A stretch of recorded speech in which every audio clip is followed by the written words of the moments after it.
Sobre a viagem à China, vamos agora com Pedro Bonenberg. Elias, o presidente Lula precisou adiar a viagem que ele faria nesse último final de semana à China por questões de saúde. Lula teve um quadro de pneumonia, foi diagnosticado pelo médico pessoal dele, Roberto Calil. Dr. Calil que recomendou que ele aguardasse para fazer a viagem pelo menos de 15 a 30 dias antes de ir à China, para que ele estivesse totalmente recuperado, tivesse condições de saúde de fazer essa viagem, que é uma viagem longa e também uma viagem bastante cansativa, digamos assim, do ponto de vista de compromissos, né? Já que o Lula vai ter uma agenda bastante cheia, tarefada, com muitos pontos a serem resolvidos no país chinês quando essa viagem for remarcada. Ainda não há uma data prevista, ela ocorreria no último sábado, mas foi adiada e ainda teremos outras datas divulgadas quando o presidente tiver uma situação de saúde melhor. Bom, em comparação a essa situação, a estadia de Lula aqui no Brasil, a permanência dele no país, também desencadeia uma série de questões relacionadas à economia do Brasil. Isso porque Fernando Haddad, ministro da Fazenda, também iria para a China e vai ficar aqui no país, está no Brasil, continua aqui no Brasil. E os dois terão tempo, então, nesses próximos dias, estando aqui no país, para discutir aspectos do arcabouço fiscal, daquela nova âncora fiscal que vai ser enviada ao Congresso. O presidente Lula havia dito, Elias, que voltaria da China e depois discutiria essa situação. Isso é, por ter o privilégio de estar aqui junto com Haddad para articular junto com o Congresso, com interlocutores, a passagem desse novo texto do arcabouço fiscal aqui no Brasil. Isso dependeria, então, de que ele estivesse aqui no Brasil.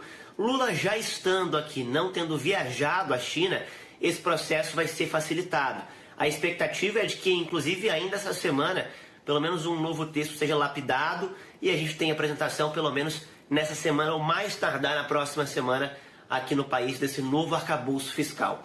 Nos bastidores, as discussões que nós temos nesse momento são duas, né?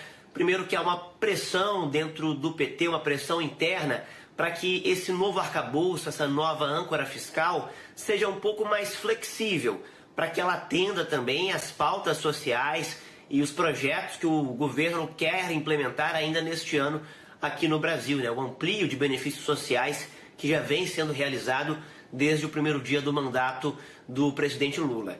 Em outro lado, né, em contrapartida, nós temos o mercado, temos o Conselho de Política Monetária e outros órgãos, né, outras partes que estão interessadas numa política mais sólida do arcabouço fiscal.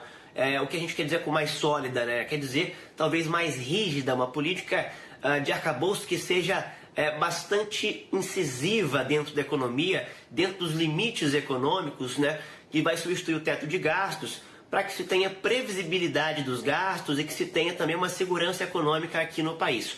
Isso com certeza vai ser importante para a reação do mercado em relação à nova política econômica do governo e também em relação, por exemplo, à taxa Selic. Nós falamos aqui na última semana sobre a taxa mantida a mais de 13%, é a maior aí dos últimos anos, e a gente falou que o que vai mudar essa taxa Selic, a taxa básica de juros aqui no país, certamente vai ser essa situação do arcabouço fiscal. Um arcabouço mais rígido com certeza vai trazer um ponto de vista mais interessante para o mercado e, consequentemente, para o Comitê de Política Monetária, que pode, daqui a 40 dias, voltar a baixar a taxa de juros, o que pode acelerar a economia brasileira.